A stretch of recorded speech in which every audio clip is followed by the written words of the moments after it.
All right, y'all, first things first is we're gonna comb out the hair just so we make it a little easier to cut.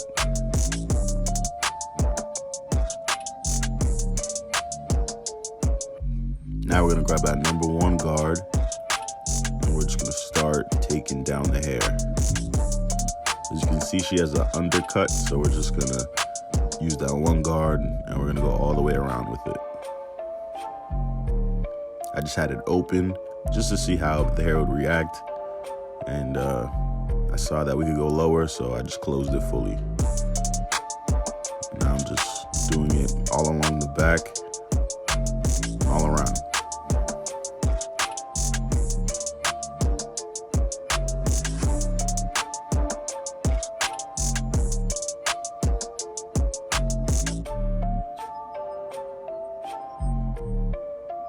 And now I'm just creating that initial guideline with my trimmers, and we're just clearing off the hair. And after that, I like to follow it up with my foil shavers because it just adds another layer of transition. And now I got my Andis Masters and I am halfway open, just creating the shape of my taper. The average clippers usually doesn't open up to a 1, but the Andis Masters does. So on an average clipper, when you open it all the way up, it goes to about a half guard, but the Masters opens up to a 1. So I use it halfway open when I'm creating the shape. As you can see here, I have it halfway, and that's equivalent to it all the way open on like a Magic Clip Seniors, like the regular clippers. So I go halfway, quarter, and then closed, just blending it out. Now I got my zero guard on, and I like to do the same system, just halfway, quarter closed. And if you're not using a Masters, you would go open, halfway closed.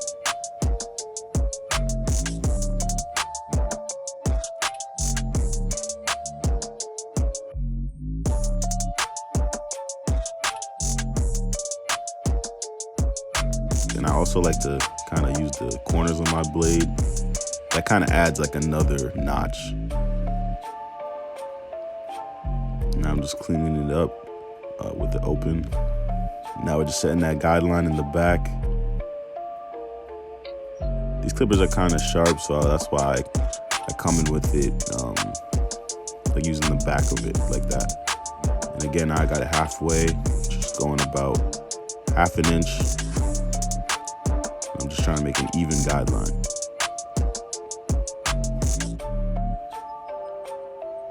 Now I got a quarter of the way.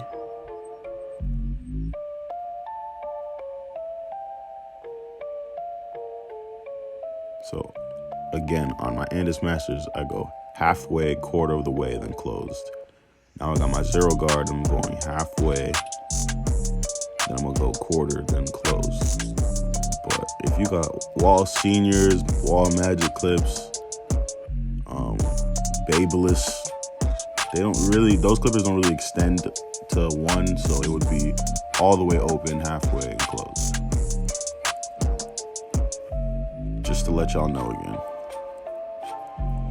So now I'm going in with no blade. I went open just to see how the hair would react, and it didn't really cut, so now I went a little bit shorter. Now I'm going halfway again. And sometimes you have to not just follow a system and think it's gonna work.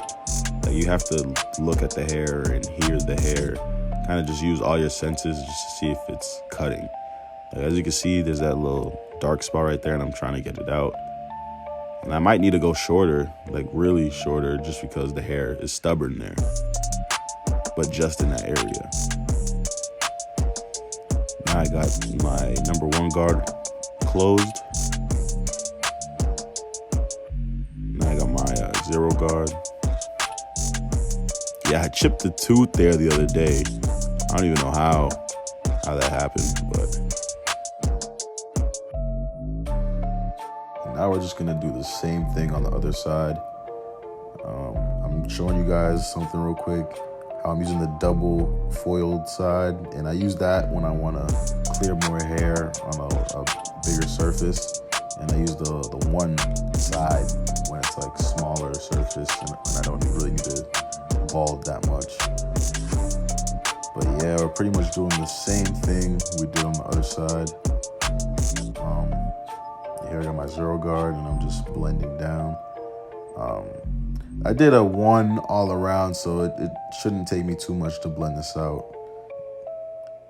At the end of the day, barbering is pretty much like math, honestly. The more you understand how the hair looks when you use certain guards, the easier it'll be for you to cut hair. And now I'm just seeing little spots. I got my 1 guard on and I just want to make it more clean, make sure everything's just consistent. Now I got my snap FXs again and I'm just hitting the back line.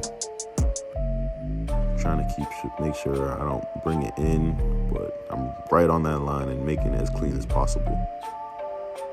I'm doing the same thing on the other side.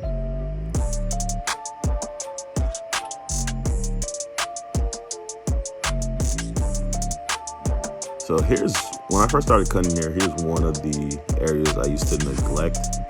I was like, it's behind the ear. It's not that serious, like people don't see it anyways. But honestly, when you take your time around this area, it just completes the whole haircut. Like, it just makes your haircut look that much better. Also, these little areas, I feel like a lot of barbers might not take it that serious. So if you could separate yourself and just give it that extra detail, extra time, clients will notice, they'll get those compliments, and they'll just keep coming back to you. As you can see, I'm combing it down and just making sure there's no overhanging hairs. And look how I'm like holding her ear. You might need to move the ear around just so you could like get in there. Okay, now I'm working on the front lineup, combing it out. And now I'm going against the grain with my number 1 guard open. And now I have it closed because I tried it with it open and I seen that I could go a little bit lower. So yeah, that's what we're doing. You always want to make sure you go a little bit higher than what you actually want to do, just to see how the hair would react. Because sometimes in certain areas, it'll just cut all the way short, and you don't want that. You could take hair off, but you can't put it back on, so you'd rather be safe than sorry. As you can see, that's how I used to spray my hairspray, but this is how I do it now. Before, my watch used to just be covered in hairspray, and it kind of sucked, so I use that shield thing now. Now we're just tapping that front line again.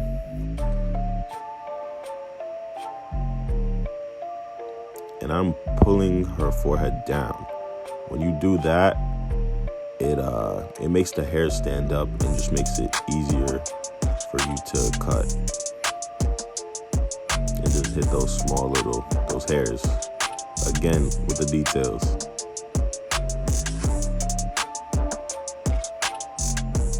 And now I'm just hitting that corner. Notice how I'm using the corner of my blade to hit the corner of the line, corner of the hairline. Now with this arch area, again, I like to do that connect the dots thing. So I start at the bottom of the curve, now the top, and now we're just connecting it.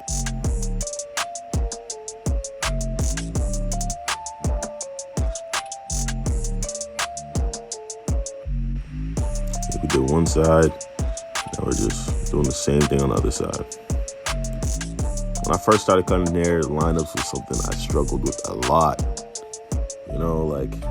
You just gotta keep trying. If you're struggling, you're a new barber, just keep doing it.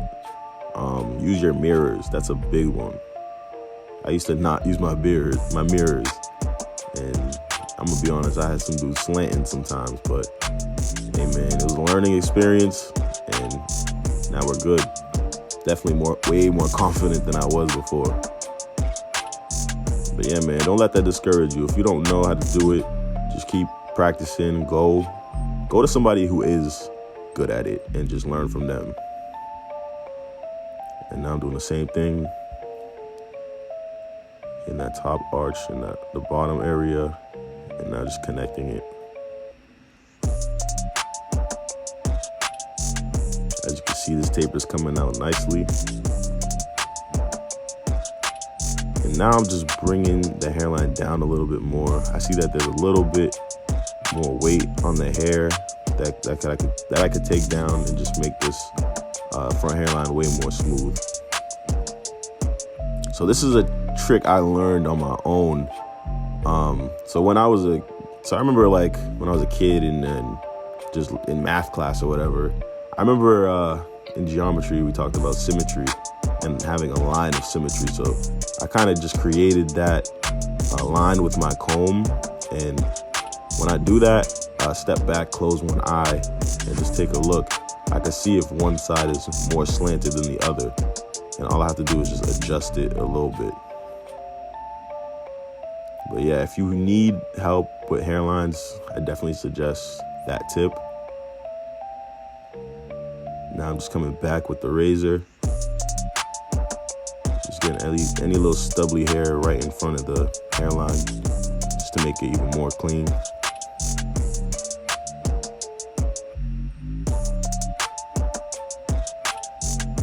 And in this arch area, I like to use the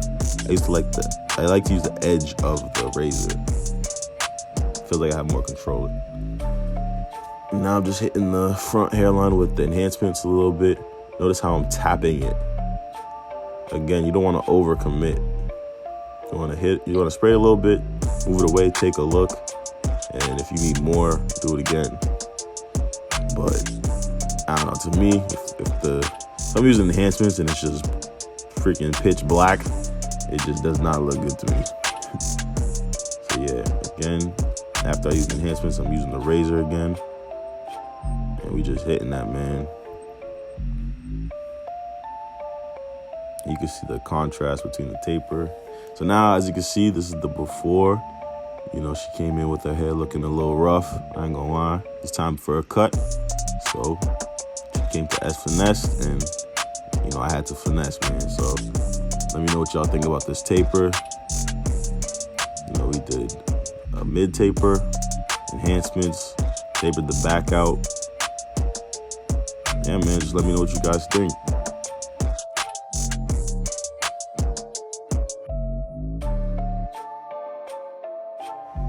If you reached the end of this video, I want to thank you for watching this all the way through. Please like, comment, and subscribe, and we out.